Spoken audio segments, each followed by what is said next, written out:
আরিয়ান চায়ের কাপে চুমুক দিবে সেই সময় পুরি বলে ওঠে, 1 মিনিট। পুরীর কথায় আরিয়ান থেমে যায়, জিজ্ঞাসা করে, কি হলো? আপনার ফোনটা দিন, ছবি তুলি। আমার অনেক ইচ্ছা ছিল এমন বৃষ্টির দিনে হাইওয়ের পাশে কোনো চায়ের দোকানে চা খাওয়ার। আজকে যখন ইচ্ছে সেইটা ছবি না নিলে হয় বলেন? আচ্ছা এই নাও। আরিয়ান ফোনটা এগিয়ে দেয় পুরীর দিকে। হাসি মুখে ফোনটা নিয়ে দুইজনে কিছু সুন্দর ছবি তুলে নেয়। ছবি তোলা শেষে চা খেতে খেতে সেই ছবি মন দিয়ে দেখতে থাকে, আর সেই সাথে আরিয়ানকে দেখতে থাকে সেইটা এইটা বলে। চা খাওয়া শেষে পুরী কিছু চিপস চকলেট কিনে নেয় গাড়িতে খাওয়ার জন্য। আরিয়ান সেইগুলো বিল মিটিয়ে পুরীকে নিয়ে গাড়িতে উঠে বসে। প্রথমে পুরীকে উঠিয়ে তারপর নিজে উঠে বসে। পুরীর সিট বেল্ট লাগানোর সময় আরিয়ান এগিয়ে পুরী ঠোঁটে আলতো করে নিজের ঠোঁট ছুঁয়ে দেয়। আরিয়ানের এমন কাজে পুরী অবাক হয়ে জিজ্ঞাসা করে, কি হলো এটা? গাড়িতে আমরা। পুরীর কাছে থেকে আরিয়ান উত্তর দেয়, গাড়ি তো আমাদের, আর কেউ নেই। আর কি হলো আর একবার করে দেখাই?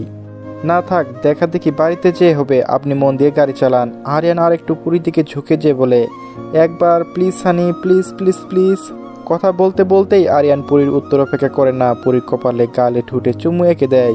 পুরী কানের কাছে মুখ নিয়ে বলে, আমাকে একটু আদর করে দিলি তো পারো। আরিয়ানের কথা শেষ হতেই পুরী আরিয়ানের ঠুটে আলতো করে চুমু দিয়ে বলে, এবার মন দিয়ে গাড়ি চালান, অনেক পথ বাকি। পুরী ঠুটে আলতো ছোঁয়ায় আরিয়ানের শরীরটা থমকে গেল। বৃষ্টি ভেজা বাতাসে গাড়ির কাছে জমে থাকা জলের ফোঁটা যেন তার ভিতরে কুয়াশা কত প্রতিচ্ছবি করছিল। হৃদয় স্পন্দন একটু ছন্দ হারিয়ে ফেলল। একদিক পুরীর ভালোবাসার উষ্ণতা, অন্যদিকে অদ্ভুত অজানা এক টান। ঘোর লাগা দৃষ্টিতে পুরীর দিকে তাকিয়ে বলল, কি হলো এটা? আরিয়ানের কথায় পুরী একটু অবাক হয়। কি করলো বুঝতে না পেরে জিজ্ঞাসা করে, আমি আবার কি করলাম? আরিয়ান চোখ বন্ধ করে পুরী কাত মাথা ঠিকিয়ে বলে, তোমার স্পর্শ পেয়ে এখন তোমাকে আদর করতে মন চাইছে। পুরী আরিয়ানের গালে এক হাত রেখে বলে, বাড়িতে চলেন। তারপর পুরী কথায় আরিয়ান মাথা তুলে পুরীর দিকে তাকায়। যেন চমকে গিয়েছে পুরী কথায়। বউ যখন বলেছে বাড়িতে যে, তাহলে এখন তাড়াতাড়ি বাড়ি যেতেই হবে। আরিয়ান সোজা হয়ে বসে গাড়ি স্টার্ট দেয়। কিছু সময় পরে পুরী চিপসের প্যাকেট খুলে নিজের চিপস খেতে থাকে আর আরিয়ানকে খাইয়ে দেয়। সেই সাথে চলে দুইজনে বিভিন্ন কথা। ঢাকা চট্টগ্রাম মহাসড়ক ধরে ছুটে চলেছে বাস, ট্রাক সহ আরও অনেক গাড়ি। রাস্তা পিচ্ছিল হয় এবং ফাঁকা থাকায় সব গাড়ি তুলনামূলকভাবে আস্তেই চলছে। পাটিয়ার কাছাকাছি আরিয়ানের গাড়ি। বৃষ্টি যখনই ঝিরঝির করে পড়ছে, রাস্তার মনে হচ্ছিল কুয়াশায় ঢাকা। আকাশে গাঢ় ধূসর মেঘে জমে আছে। মাঝে মাঝে বিদ্যুতের আলো এক ঝলক দিয়ে যেন চমকে দিচ্ছে চারপাশ। আরিয়ান গাড়ি চালাচ্ছে মনোযোগী। পুরী জানালার পাশে হেলান দিয়ে বৃষ্টি দেখছিল। চুপ করে আছে যাতে আরিয়ানের মনোযোগ নষ্ট না হয়। প্রতিটা বাক্য আরিয়ানে খুবই সতর্কতার সাথে মুভ করছে। হঠাৎ সামনে শেষ একটা বাঁকনা এলো। সেই তীব্র অন্ধবাক, যেখানে পাহাড়ের বুক থেকে রাস্তা হঠাৎ ঘুরে যায় নিচের দিকে। অনেকক্ষণ চুপ থাকায় পুরী আরিয়ানকে ডেকে কিছু একটা বলতে যাচ্ছিল। আরিয়ানের নজর সামনে ঘুরতেই ঠিক তখনই সামনের দিক থেকে একটা বিপরীতমুখী ট্রাক হেডলাইট জ্বলে এসে পড়লো চোখের সামনে। পুরী চিৎকার দিয়ে উঠল, সামনে ট্রাক, সামনে ট্রাক। স্টিয়ারিং সোজোরে ঘুরিয়ে দেয় আরিয়ান, কিন্তু ততক্ষণে দেরি হয়ে গেছে। বৃষ্টিতে ভেজা রাস্তা, পিছলে গেলে গাড়ির চাকা। গাড়ি নিয়ন্ত্রণ হারিয়ে বাঁকের পাশে ক্রাউডের আঘাত করলো। এক মুহূর্তে বাতাসে ধাতব বিকট শব্দ, কাঁচ ভাঙার ঝুঙ্কার আর চাকার ঘর্ষণে তীব্র গন্ধ ভরে গেল চারপাশে। সব কিছু যেন মুহূর্তের মধ্যেই থমকে গেল। হঠাৎই সমস্ত যেন নিস্তব্ধতা হয়ে গেল। অদ্ভুত এক নীরবতা চারপাশে। না ইঞ্জিনের গর্জন, না কথার আওয়াজ, না জীবনের কোনো সাড়া। গাড়িটা রাস্তা ধরে হেলে পড়েছে। সামনের কাঁচ ভেঙে টুকরো টুকরো হয়ে ছড়িয়ে আছে, ভিজে আছে মাটিতে। কয়েক মুহূর্ত যেতেই আরিয়ান চোখ খুলতে চারপাশ ঝাপসা দেখল, আর কপাল ফেটে কানের পাশ দিয়ে রক্ত ঝরছে। বুকটা ব্যথায় জ্বলে উঠছে। শরীরের প্রতিটা শিরা যেন বোবা হয়েছে তীব্র ধাক্কায়। দিক বেদিক শূন্য। সে প্রথমে পুরীর দিকে তাকালো। পুরী ঠিক পাশের সিটে, মাথা হেলে আছে। পুরীর মাথা বেয়ে আঘাত করেছে কাছের জানলা। জানলা লেগে আছে পুরী রক্ত। চুলের ফাঁকে লালচে দাগ ছড়িয়ে পড়েছে। পুরীকে দেখে আরিয়ান নিজের শেষ শক্তিটুকু দিয়ে সিট বেল্ট খুলে পুরীর দিকে এগিয়ে যায়। সর্বশক্তি দিয়ে পুরীকে ডাকতে থাকে, পুরী পুরী, তাকাও ও পুরী। গলা কেঁপে উঠল, কিন্তু কণ্ঠে কোনো শক্তি নেই। চোখের কোণ দিয়ে গড়িয়ে পড়ে নোনা জল, কিন্তু তো পুরী সারা নেই। আরিয়ান কাঁপা কাঁপা হাতে পুরীর মুখ ঢেকে কাচের টুকরো সরাতে লাগলো। আরিয়ানের চোখের সামনে সবকিছু ঝাপসা হয়ে আসে। চোখের সামনে ঝাপসা দৃশ্যটা আরো কাঁপছে। মুহূর্তেই আরিয়ান জ্ঞান হারিয়ে ফেলে। পুরীর কোলেও পুরী। সে এক মুহূর্তে অনুভব করলো জীবনের সবচেয়ে মূল্যবান মানুষটা তার হাতের মুঠো থেকে ফসকে যাচ্ছে। বৃষ্টি গতি বেড়ে যায়, যেন আকাশ আর মাটি হয়ে ঘটনার শোক বয়ে নিচ্ছে। রাস্তায় অনেক গাড়ি থেমে গিয়েছে, মানুষজন দৌড়ে আসছে। দূরে কারো চিৎকার, কারো ফোনের কালো বৃষ্টি কুয়াশা ভেদ করে ঝলক দিচ্ছে। 99 নম্বরে ফোন করে কেউ অ্যাম্বুলেন্স খবর দেয়।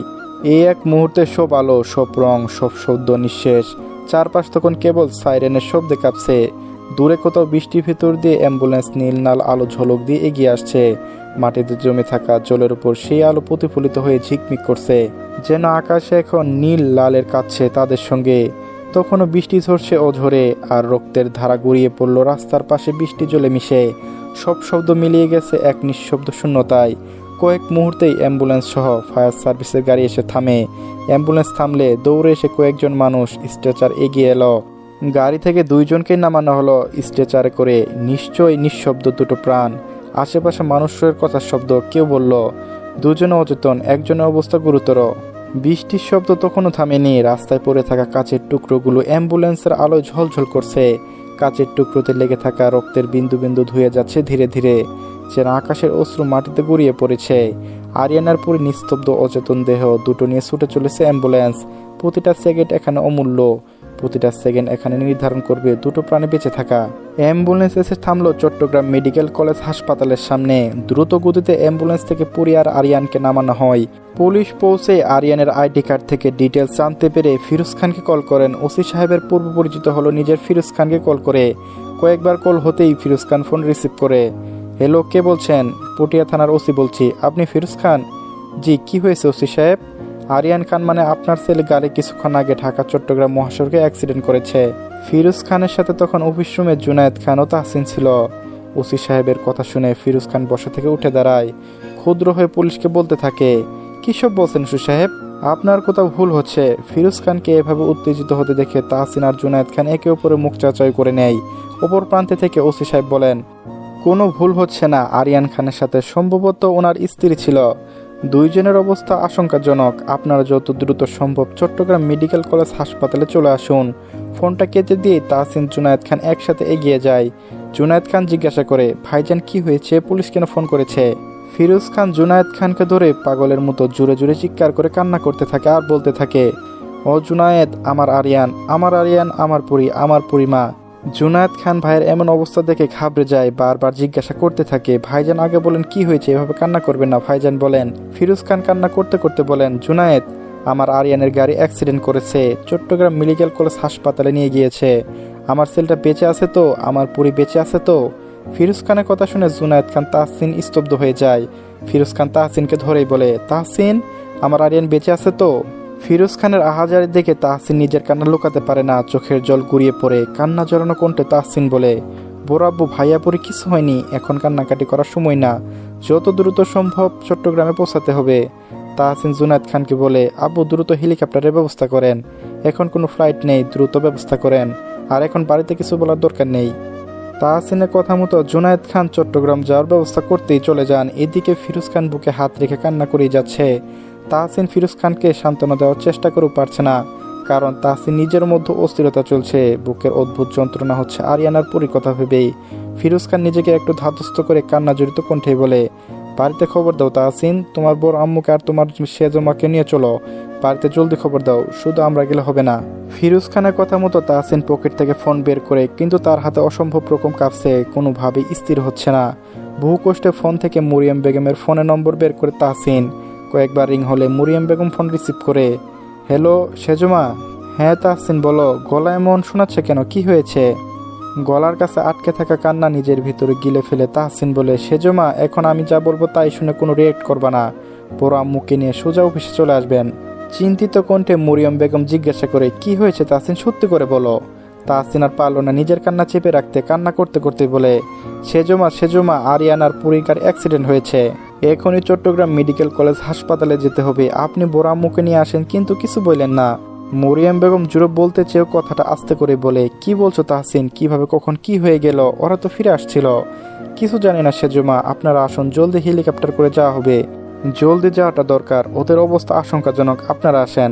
তাহসিন ফোন কেটে দেয়। মরিয়ম বেগম পারছে না নিজের মধ্যে বয়ে চলা অস্থিরতাকে চেপে রাখতে। তবু তাহসিনের কথা মতো মুমতাহিনা বেগমকে বুঝিয়ে শুনিয়ে নিয়ে অফিসের উদ্দেশ্যে রওনা দেন। জুনায়েদ খান চট্টগ্রাম যাওয়ার জন্য হেলিকপ্টারের ব্যবস্থা করে ফেলেন। এরই মধ্যে মরিয়ম বেগম মুমতাহিনা বেগমকে নিয়ে হাজির হয়েছে। আসার পথে কোনো করেও হাজারবার মরিয়ম বেগমকে জিজ্ঞাসা করেছেন অফিসের কোনো যাচ্ছে, কিন্তু মরিয়ম বেগম ঠিকমতো জবাব দিতে পারেনি। অফিসে এসে ফিরোজ খানের কাছে যে মুমতাহিনা বেগম জিজ্ঞাসা করে, মরিয়ম কিছু বলল না, আপনি তো বলেন কি হয়েছে। ফিরোজ খান ধরা গলায় বলেন, তেমন কিছু না, চলো হিনা। ফিরোজ খান মুমতাহিনা বেগমের হাত ধরে হেলিকপ্টারের কাছে নিয়ে যেতে চাইলে মুমতাহিনা বেগম এক ঝটকা দিয়ে হাত ছাড়িয়ে বলেন, আমাকে সত্যি না বলা পর্যন্ত আমি কোথাও যাব না, এক পাও যাব না। আমাকে সত্যি বলেন, কার কি হয়েছে? আমার আরিয়ানের কিছু হয়েছে? আরিয়ানের নাম শুনতেই ফিরোজ খানের বুকের মধ্যে ধক করে ওঠে। ফিরোজ খান বলতে যেও বলতে পারছে না। মুমতাহিনা বেগম তাহসিনের কাছে যে জিজ্ঞাসা করে, তাহসিন বাপ তুই তো বল কি হয়েছে? তাহসিন বাপ চাচার দিকে তাকিয়ে মুমতাহিনা বেগমকে বলেন, বড় আম্মু লুকিয়ে লাভ নেই, এখন হলেও জানবেন, পরে হলেও জানতেই পারবেন আপনি। আসলে বড় আম্মু আরিয়ান ভাই আর পুরী ঢাকায় আসার পথে অ্যাক্সিডেন্ট করেছে, এখন দ্রুত চট্টগ্রাম যেতে হবে। তাহসিনের কাছ থেকে আরিয়ানের অ্যাক্সিডেন্টের কথা শুনে মুমতাহিনা বেগম কয়েক পা পিছিয়ে যান। ফিরোজ খানের কাছে যেয়ে বলেন, এখনো দাঁড়িয়ে আছেন কেন? চলেন এখন, আমার ছেলে বউয়ের যেন কিছু না হয়, ওদের কিছু হলে আমি মরে যাব। আপনি দাঁড়িয়ে থাকবেন না, চলুন চলুন। মুমতাহিনা বেগম কান্নায় ভেঙে পড়েন। ফিরোজ খান মুমতাহিনা বেগমকে ধরে হেলিকপ্টারে উঠে বসান। সাইরেনের শব্দ থেমে গেছে অনেকক্ষণ আগে, শুধু বৃষ্টি এখনো জানলা কাজ বেয়ে নামছে। সাদা হাসপাতালের করিডোরে নিস্তবতা, শুধু দূর থেকে ভেসে আসছে মনিটরে বিপ বিপ শব্দ, যেন মৃত্যুর সঙ্গে জীবনে এক অবিরাম যুদ্ধ চলছে। পাশাপাশি দুই কেবিনে আরিয়ান আর পুরীর মুখে ফ্যাকাশে ভাব, নাকে অক্সিজেন টিউব, কপালে ব্যান্ডেজ, হাতের শিরায় স্যালাইন ঢুকছে ধীরে ধীরে। মুখের কয়েক জায়গায় কালচে দাগ পড়ে আছে, অচেতন অবস্থায় পড়ে আছে। পাশে নার্স ডাক্তারের নির্দেশনা মোতাবেক ইঞ্জেকশন পুশ করছেন। পুরীর মাথায় কয়েকটা সেলাইও লেগেছে। আর ধাক্কাজনিত কারণে আঘাতও কেটে যাওয়া ছাড়া তেমন গুরুতর আঘাত লাগেনি, কিন্তু সেন্স না ফিরে আসা পর্যন্ত বিপদমুক্ত নয়। পাশের কেবিনে আরিয়ানকে রাখা হয়েছে, সেখানে ডাক্তার, নার্স, ম্যানেজার হাবিব উপস্থিত। ম্যানেজার হাবিব ডাক্তারকে জিজ্ঞাসা করে, স্যারের অবস্থা কেমন? ডাক্তার নির্মম মুখেই বলে, পেশেন্টের মাথায় গুরুতর আঘাত লেগেছে, অপারেশন করা লাগবে খুবই দ্রুত, কিন্তু এখান থেকে ঢাকায় বেশি ভালো হবে। যেখানে ভালো হয় সেখানে স্যার নিয়ে যাবেও, আপনি শুধু বলেন কি করতে হবে। ততক্ষণে কেবিনে এসে উপস্থিত হয়েছেন ফিরোজ খান, মুমতাহিনা বেগম, মরিয়ম বেগম ও তাহসিন। মুমতাহিনা বেগম এগিয়ে যে আরিয়ানের কাছে বসে ব্যান্ডেজের উপর আলতো করে হাত বুলিয়ে কান্নায় ভেঙে পড়েন। নার্সরা মুমতাহিনা বেগমকে আরিয়ানের পাশ থেকে সরিয়ে এনে বলেন, পেশেন্টের কাছাকাছি কান্না করা যাবে না। ফিরোজ খান আর তাহসিন ডক্টরের সাথে কথা বলেন। ডক্টর ফিরোজ খানকে জানায় আরিয়ানের মাথায় আঘাত গুরুতর, জলদি অপারেশন করতে হবে। ফিরোজ খান ডাক্তারকে জিজ্ঞাসা করে, আমার ছেলেকে আমি বিদেশে নিয়ে যাব, কতটুকু সময় আছে হাতে? খুব বেশি সময় নেই, যত দ্রুত সম্ভব আপনারা ব্যবস্থা করেন। ফিরোজ খান জুনায়েদ খানকে ফোন দিয়ে আরিয়ানকে এয়ার অ্যাম্বুলেন্স করে নিয়ে যাওয়া হবে, সব ব্যবস্থা যেন দ্রুত করা হয়। আরিয়ানকে দেখে পুরীর কাছে যায় সকলে। 24 ঘন্টা না কাটলে পুরীর অবস্থা স্টেবল বলা যাবে না, জ্ঞান ফিরলে ডক্টর বলতে পারবেন পুরীর অবস্থা। আরিয়ান আর পুরীকে এই অবস্থায় দেখে মুমতাহিনা বেগম অবরাম কান্নায় করে যাচ্ছেন। মরিয়ম বেগম অনেক কষ্টে মুমতাহিনা বেগমকে সামলানোর চেষ্টা করছে, কিন্তু বৃথা সে চেষ্টা। ফিরোজ খান এসে মুমতাহিনা বেগমের পাশে বসেন আর বলে, হিনা তুমি চিন্তা করো না, আরিয়ানকে এয়ার অ্যাম্বুলেন্স করে আজকে রাতে সিঙ্গাপুর নিয়ে যাব। জুবাইর আছে, আমাদের জন্য ভালো হবে। আর পুরীকে ঢাকা স্কয়ার হাসপাতালে শিফট করা হবে, চিন্তা করো না, আমাদের ছেলে মেয়ে দুটো সুস্থ হয়ে ফিরে আসবে। মুমতাহিনা বেগম কান্না করতে করতে বলেন, আপনি যেভাবে হোক আমার ছেলে মেয়েকে সুস্থ করে আনবেন, যত খরচ হোক যাই হোক। ফিরোজ খান মুমতাহিনা বেগমকে আশ্বস্ত করেন। খুব দ্রুত সমস্ত ব্যবস্থা করে আরিয়ানার পুরীকে নিয়ে ঢাকায় রওনা দেওয়া হয়। পুরীকে রাখা হয় স্কয়ার হাসপাতালে, আর আরিয়ানকে নিয়ে সোজা এয়ারপোর্টে। দুটি আলাদা স্থান, দুটি আলাদা শয্যা, কিন্তু মনও একটা অবিচ্ছিন্ন ভাবনা। দূরত্ব যতই বাড়ে মনে হয় তারা একে অপরের নিকটস্থ থেকে আরও বিচ্ছিন্ন হচ্ছে। পুরী হাসপাতালে কেবিনে নিঃশব্দ, নিজের শরীরের ব্যথা আর আতঙ্কের সাথে লড়ছে। সময় এগোচ্ছে ধীরে, কিন্তু হৃদয় থেমে থেমে টানছে। প্রতিটি সেকেন্ড যেন দীর্ঘ রাতের মতো। তাদের শরীর আলাদা, কিন্তু মনের গভীরে, প্রত্যেকটি নিঃশ্বাসে, প্রত্যেকটি হৃদয় স্পন্দনে এক ছন্দে। জীবন মরণের শুকনো সুতোর ভর করে কেটে গিয়েছে 7 দিন।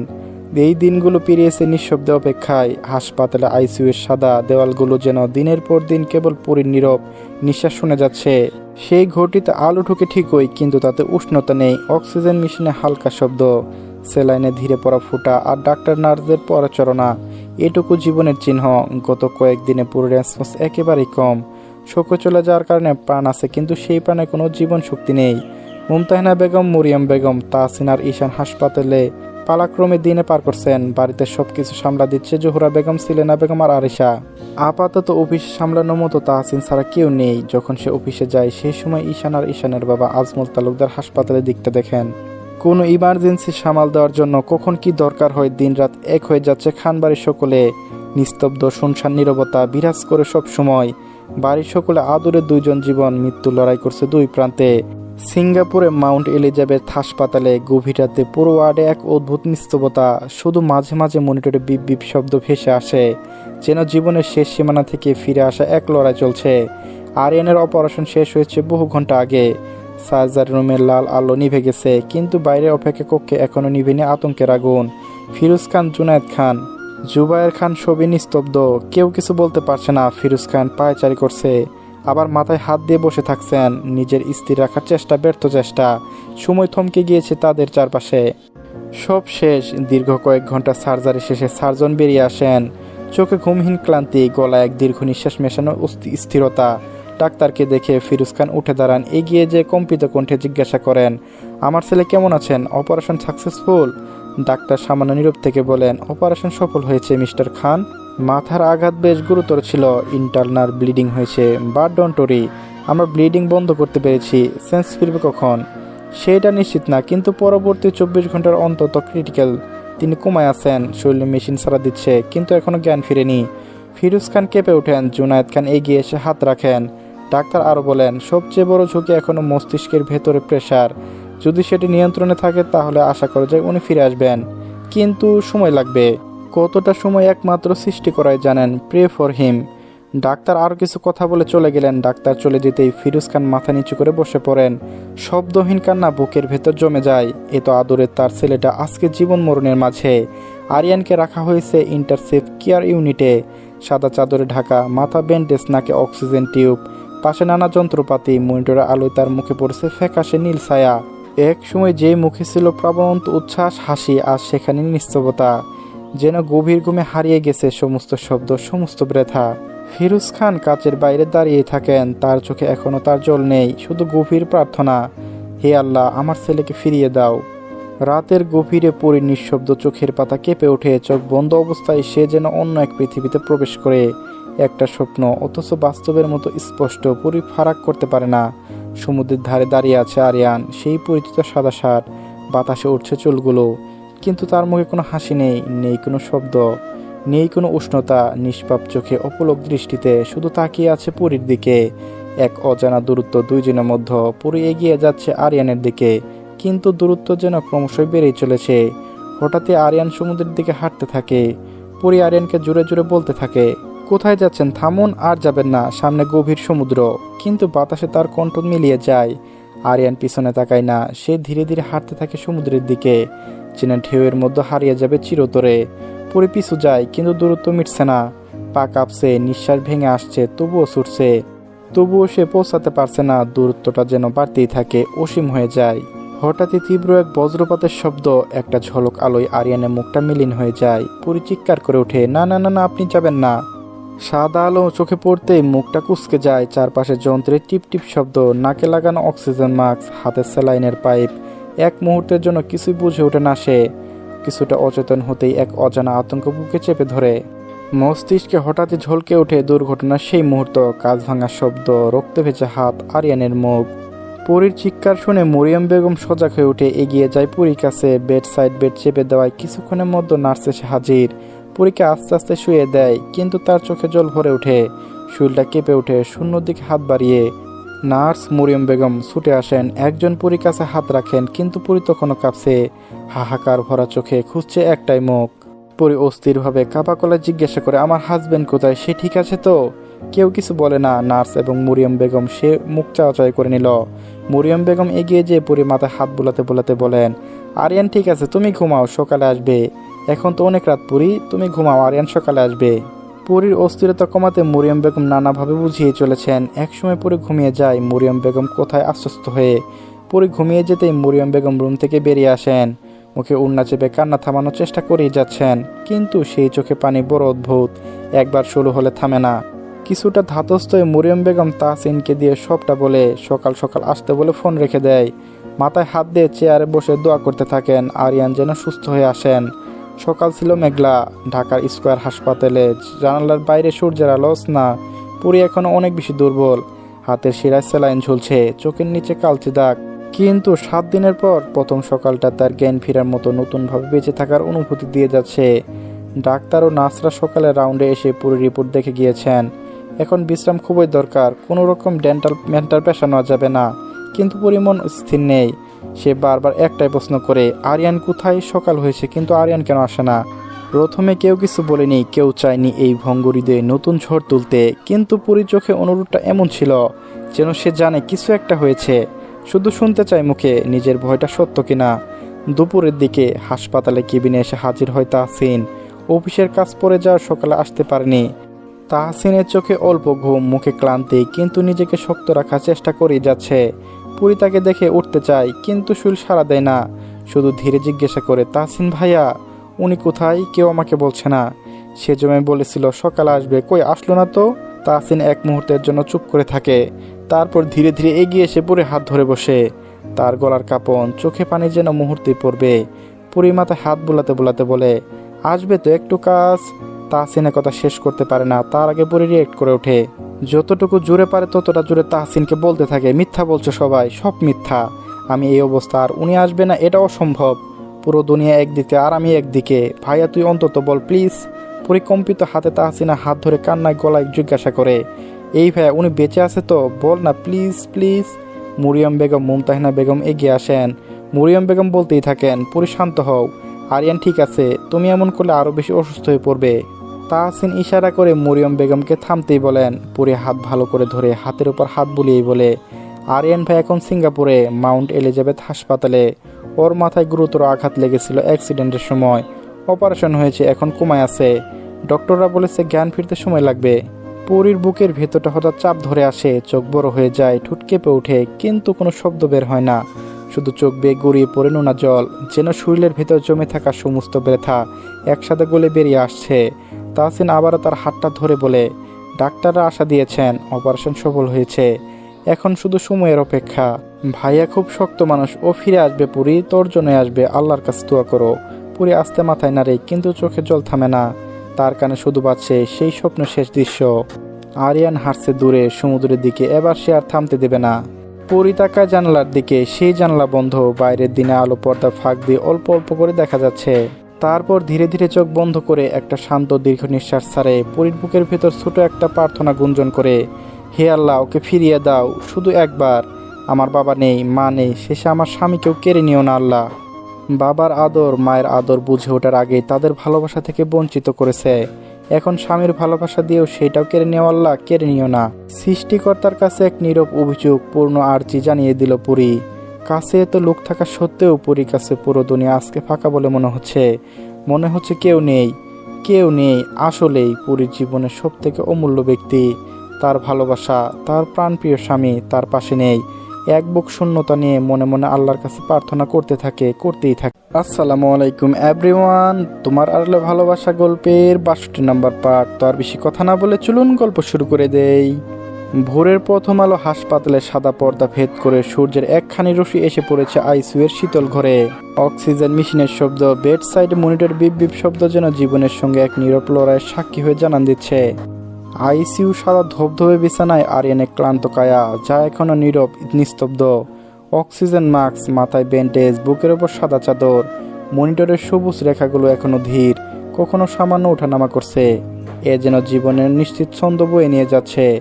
এক সময় যে মানুষটি ছিল অগ্নিগিরির মতো প্রখর, যার চোখে ছিল প্রভাতের সূর্যোদয়ের দীপ্তি, মুখে অবয়বে বিরাজ করত আলাদা গম্ভীর্য, আর সেই চোখ বন্ধ, সেই মুখ নিঃশব্দ। তার পদচারণা ছিল দৃঢ়, বুক ভরা আত্মবিশ্বাস। কঠিন সময়ে তার দৃষ্টি কখনো নত হয়নি। এখনো সেই একই মানুষ, অথচ এক ভিন্ন আকারে রূপান্তরিত, যেন এক প্রাচীন ভাস্কর্যের মতো অবশেষ, যার গায়ে সময়ের ক্ষত চিহ্ন। মুখে এখনো এক নীরব প্রশ্ন, এ কি সেই জীবন, নাকি মৃত্যুর দ্বার প্রান্তে কোনো স্বার্থ সর্প? বাতাসের সাথে আমরা লড়ে এগিয়ে যাই, আবার সেই বাতাসে আমাদের নিঃশ্বাসে ভার বহন করে। যেই কণ্ঠ একসময় নির্দেশ থাকে দৃঢ়তা, হুট করে সেই কণ্ঠ কেবল যন্ত্রের শব্দে অনুবাদিত হয়। কণ্ঠ থাকে, কিন্তু সেই কণ্ঠে থাকে না অর্থবোধক স্বর। মাথার ব্যান্ডেজের নিচে রক্তের দাগ, অচেতন স্নায়ু, গুজে থাকা এক যন্ত্রণা অঘোর দাগ। এই নিস্তবতা যেন মৃত্যুর নয়, বরং জীবনের প্রান্তিক সীমায় দাঁড়ানো এক অমীমাংসিত প্রতিজ্ঞা, যেখানে ভালোবাসা এখনো নিঃশ্বাসে নিচ্ছে, কিন্তু জেগে ওঠার সাহস খুঁজে পাচ্ছে না। ডিউটিপ্রাপ্ত নার্স যখন রুটিন চেক আপ করতে আসে, হঠাৎই মনিটরে বিপ বিপ শব্দের সামান্য পরিবর্তন ঘটে। রিডিং কিছুটা বেড়ে যায়, চোখের পাতা অল্প নাড়াচাড়া দেখা যায়। নার্স তৎক্ষণাৎ ডেকে আনেন ডাক্তারকে। ডাক্তার এসে পরীক্ষা করে নিচু গলায় বলে, হিজ রেসপন্ডিং ভেলিফন্ট্রি বাট হি ইজ। মুহূর্তের জন্য ঘরের ভিতর নিস্তব্ধ উত্তেজনা ছড়িয়ে পড়ে। আরিয়ানের আঙ্গুল সামান্য নড়ে, কেঁপে কেঁপে ওঠে। ডাক্তার কাছে এসে আলতো গলায় বলে, mister Khan, can you hear me? একটা হালকা নিঃশ্বাসের শব্দ। আরিয়ানের চোখের পাতা আবারও একটুখানি নড়ল, কিন্তু তা ক্ষণিকের। ডাক্তারের চোখে একটুখানি আশার ঝিলিক দেখা যায়। তিনি নার্সদের বলেন, this is good, very good, keep observing, don't let the pressure rise. কিন্তু কিছুক্ষণ পরে সেই আশার রেখাটা মুছে যায়। মনিটরের রিডিং আবার ধীরে ধীরে পড়তে শুরু করে। চোখের পাতা বন্ধ হয়ে যায়। নিঃশ্বাসের গতি আবার মেশিনের নিয়তির ছন্দে ফিরে আসে। সবই বুঝে যায় এই ফিরে আসা ছিল সাময়িক। চেতনার দরজা খুলেছিল একটুখানি, আবার বন্ধ হয়ে যায় মুহূর্তেই। ডাক্তার দীর্ঘ নিঃশ্বাস ফেলেই বলেন, he tried, his brain is responding but the trauma is deep, it's may take days. ঢাকার স্কয়ার হাসপাতালে কেবিনে পড়ে শুয়ে আছে নিস্তব্ধ এক নিবাসনের মতো। চোখের নিচে গাঢ় ছায়া, ঠোঁটে শুকনো, তোকে মোমের মতো নিস্তেজ। হাতে ঝুলে স্যালাইনের পাইপ, নাকে পাতলা টিউব, যেন জীবনের সঙ্গে সংযুক্ত রক্ষা শেষ সত্যটুকু। রূপকথার পরীর মতো পরীকে এখন জীর্ণ শীর্ণ শুকিয়ে যাওয়া গোলাপের মতন মনে হয়। দেহের যন্ত্রণা থেকে মানসিক যন্ত্রণা বেশি পোড়াচ্ছে পরীকে। চক্ষু জোড়া শুকিয়ে আছে আরিয়ানকে দেখতে না পারায় তৃষ্ণায়। পরীর কাছে প্রতিটা নিঃশ্বাসের প্রশ্বাসে যখন এক অদ্ভুত ভার, প্রতিটি শ্বাস যেন কষ্টে ধারালো ফলাফল উপর দিয়ে বয়ে যাচ্ছে। শরীর আছে কিন্তু প্রাণ নেই কোথায় অন্যত্র। চোখে মিলে তাকালেও সে কিছু দেখে না। দৃষ্টি ছুটে যায় দূরের কোনো অদৃশ্য সীমানায়, যেখানে হয়তো আরিয়ানের মুখ ভেসে আছে, অথবা তার স্বপ্নের শেষ আলোটা নিভে গেছে চিরতরে। মস্তিষ্কে এখনও প্রতিধ্বনিত হচ্ছে সেই দিনে বিভীষিকা, বৃষ্টির গর্জন, কাঁচ ভাঙার তীব্র শব্দ, আরিয়ানের কণ্ঠ, তারপর নিস্তবতা। সেই নিস্তবতায় যেন আজ তার চারপাশে ঘিরে রেখেছে এক অত্যন্ত সুখের বলয়। মনে হয় শরীরটা বিছানায় পড়ে আছে ঠিকই, কিন্তু আত্মা ভাসছে কোথাও, যেখানে না আলো আছে না অন্ধকার, শুধু একটাই প্রার্থনার ধ্বনি, ওকে ফিরিয়ে দাও হে আল্লাহ, ওকে ফিরিয়ে দাও। সে কথা বলে না, কিন্তু তার নীরবতা এখন এক অনুরোধের ভাষা, যা ডাক্তার, নার্স কিংবা সৃষ্টিকর্তা ছাড়া কেউ বুঝতে পারে না। তার হৃদয় স্পন্দন এখনো ভালোবাসার অসমাপ্ত অধ্যায়। আজকে পুরীকে বাড়িতে নিয়ে যাওয়া হবে। দীর্ঘ 15 দিন পরে হাসপাতালের বাইরে বের হবে। যেই হাসপাতালে ভিক্স, সেভলন, টিউবের গন্ধ পুরী সহ্য হতো না, সেই সমস্ত কিছু যেন তার প্রতিটা ভাজে ভাজে নাসার অধ্যক মধ্য গেঁথে গিয়েছে। আজকে হাসপাতালে এসেছেন মুমতাহিনা বেগম, আরিশা আর জোহরা বেগম। ঈশান, তাহসিন আছে আরও আগে থেকে। দুইজন হাসপাতালের সমস্ত ফর্মালিটিস সম্পন্ন করেছে। আরিশা পুরীর পাশে বসে অনেকক্ষণ থেকে এই সেটা বলে যাচ্ছে, কিন্তু পুরীর মধ্যে প্রতিক্রিয়া নেই। আরিশাও হতাশ হলেও প্রকাশ কম করে, অন্তত পুরীর সামনে। আরিশার কথার মাঝে পুরী হঠাৎই আরিশার দিকে তাকায়। রুগ্ন দৃষ্টি, নিষ্পাপ চাহনি। আরিশার বুকের ভেতরটা ধোপ করে ওঠে। পুরী আরিশাকে জিজ্ঞাসা করে, আরিশা আপু, তোমার ভাই কি আর আমার কাছে ফিরবে না? পুরীর কথাটা যেন আরিশার ব্যথিত হৃদয়ের ব্যথাকে পুনর্জীবিত করে তুলল। যতটা স্বাভাবিকভাবে এতক্ষণ ছিল, ততটাই অস্বাভাবিকভাবে এক মুহূর্তে। গলা জড়িয়ে আসা কান্নাকে থামানোর চেষ্টা চলমান। আরিশা পুরীর গায়ে মাথা হাত বুলিয়ে বলে, ভাইয়া আসবে, তুই চিন্তা করিস না, ভাইয়া একদম সুস্থ হয়ে ফিরে আসবে। গতকাল রাতে আব্বু ফোন দিয়েছিল, তখন বলল ভাইয়া রেসপন্স করছে, ডক্টররা বলেছে খুবই দ্রুত জ্ঞান ফিরে আসবে। আমি যাব আরিশা আপু, আমাকে নিয়ে চলো। তুই এখনো কিভাবে যাবি? পাসপোর্ট ভিসা কিছুই করা হয়নি, তার উপর তোর নিজের শরীর ভালো না। আরিশার কথা সত্যতা বুঝতে পেরে পুরো চুপ করে দীর্ঘ নিঃশ্বাস ফেলে। এরই মধ্যে মুমতাহিনা বেগম ও জোহরা বেগম সমস্ত কিছু গুছিয়ে নিয়েছেন। আর তাহসিন আর ঈশান হাসপাতালে সব কাজ শেষ করে কেবিনে এসে দাঁড়িয়েছে। তাহসিন মুমতাহিনা বেগমকে উদ্দেশ্য করে বলে, আমাদের সমস্ত কাজ কমপ্লিট, এখন পুরীকে নিয়ে যেতে পারবো। নার্স হুইল চেয়ার নিয়ে এসে পুরীকে ধরে হুইল চেয়ারে বসিয়ে দেয়। পায়ে সামান্য ফ্র্যাকচারের কারণে পায়ে ব্যান্ডেজের জন্য হাঁটতে পারবে না। ধীরে ধীরে সকলে পুরীকে নিয়ে খানবাড়ির উদ্দেশ্যে রওনা দেয়। হাসপাতালের করিডোরে বসে আছেন ফিরোজ খান। ঠিক মতো খাওয়া নেই, ঘুম নেই এক কতদিনের। বিশ্রাম কিতাব ভুলতেই বসা উপক্রম। আজকে ফিরোজ খান একা এসেছেন। জুবায়ের আর জুনায়েদ খানকে বিশ্রাম নিতে বলে আরিয়ানের কাছে এসে বসেছেন। হাঁটুর উপরে 2 হাত রেখে, মাথার ভার হাতের উপর রেখে বসে আছেন। মনে মনে হিসাব মিলাচ্ছিলেন, আর কতভাবে চাইলে সে ছেলেকে সুস্থ করে ফেলতে পারবো। একদিকে পরীর অবস্থা শুনে নিজেকে সামলাতে পারছে না। ফিরোজ খান নিজের মতো চিন্তায় মগ্ন। ঠিক সেই সময় তার পাশে দাঁড়িয়ে হাসের মতো ফেসফেস গলায় বলে, বড় খান সাহেব এখানে?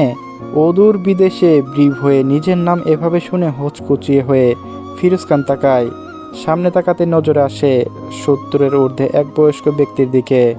মুখ ভর্তি সাদা দাড়ি, কিন্তু সেইগুলো কেটে কেটে ছোটো করে রাখা। অর্ধচন্দ্রের মতো তেল চকচকে ঢাক, শার্ট প্যান্ট পরনে, হাসি হাসি মুখে ফিরোজ খানের দিকে চেয়ে আছেন। ফিরোজ খান কপাল কুঁচকে খানিকক্ষণ তাকিয়ে থাকে। সামনে থাকা লোকটাকে চিনতে পেরে কপালে ভাঁজ প্রসারিত হয়। অপুলুটো স্বরে ফিরোজ খান বলে, আনোয়ার ভাই তুমি এখানে? পুরীর বাবার পার্সোনাল ড্রাইভার ছিলেন আনোয়ার হোসেন, সর্বক্ষণের সঙ্গী হিসেবে ছিলেন তার জীবন দশায়। বয়স্ক লোকটা হাসি মুখে জবাব দেয়, বড়খানে আমাকে চিনতে অসুবিধা হয়েছে বুঝতে পারছি, এত বছর পর দেখলে হয় কথা। কথাটা শেষ হতে না হতেই আনোয়ার নামের লোকটা কাশি শুরু হয়। পকেট থেকে ইনহেলার বের করে মুখে দিয়ে কিছুটা ধাতস্থ হন। ফিরোজ খান বসা থেকে উঠে দাঁড়িয়ে বলে, তুমি সিঙ্গাপুরে কি করছো আর এই হাসপাতালে কি করছো? আনোয়ার বিনয়ের সাথে ফিরোজ খানকে জিজ্ঞাসা করে, বড় খান সাহেব যদি কিছু মনে না করেন বসে কথা বলি। হ্যাঁ অবশ্যই, বসো আনোয়ার ভাই। আনোয়ার বসে করিডোরে সেই সাথে করা চেয়ারগুলোতে একটাতে। চেয়ারে বসে ফিরোজ খানের দিকে তাকিয়ে জিজ্ঞাসা করে, আপনি এত রাতে এখানে কি করছেন বড় খান? ফিরোজ খান আনোয়ারের বিনয়ে অতিমাত্রায় মুগ্ধ হয়ে যায়। এতগুলো বছরেও যেন কিছু পরিবর্তন হয়নি, শুধু বয়সের ভারে ভারাক্রান্ত হওয়া ছাড়া। ঠোঁটের কোণে মৃদু হাসির রেখা টেনে ফিরোজ খান বলে, বুঝলে আনোয়ার ভাই, ইচ্ছা করে কেউ কি দূর বিদেশে আইসিইউ এর সামনে বসে থাকে, জ্বালায় পড়ে থাকে। আমার ছেলেটা এখানে ভর্তি, জ্ঞান ফিরছে না, কবে ফিরবে সেটাও ডাক্তার বলতে পারছে না।